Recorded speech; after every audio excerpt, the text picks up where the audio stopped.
தென்காசி அருகே உச்சிபொத்தை அக்னி கருப்பசாமி கோயில் மிகவும் பிரசித்தி பெற்றது.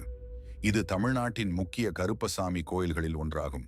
விளைநிலங்களின் காவலராகவும் மரத்தடியில் நடப்பட்ட கல்லை ஆண்டுதோறும் சேவலை பலியிட்டு வழிபடும் மரபும் நாட்டுப்புறங்களில் உள்ளது.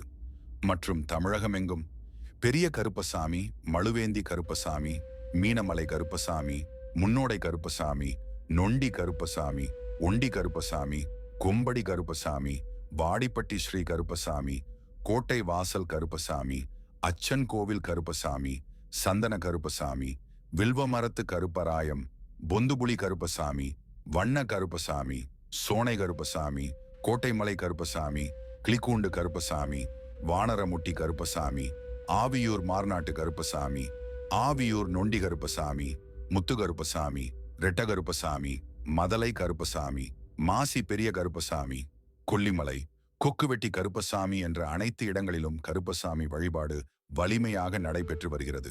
இலங்கையின் இந்திய தமிழர்கள் மற்றும் சிங்களவர்கள் சாதி தேச பேதமின்றி இந்து தெய்வங்களை பக்தியோடு வழிபடுகிறார்கள். முக்கியமாக மாரியம்மன், காளியம்மன், முனியாண்டி, கருப்பண்ணசாமி, சுடலை மாடசாமி, மதுரை வீரன், வீரபத்திரன் ஆகிய கிராம தெய்வங்களை வழிபட்டு வருகின்றனர். கருப்பு சுவாமி இலங்கையில் மிக முக்கிய காவல் தெய்வமாக விளங்குகிறார்.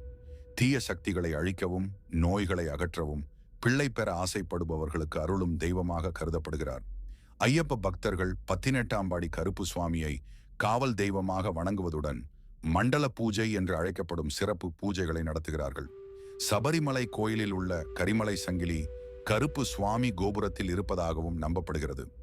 நடுகள் வழிபாடு இதற்கிணங்க தமிழர்களிடையே நடுகள் வழிபாடு என்பது பரிமாறிய வழிபாட்டு முறை.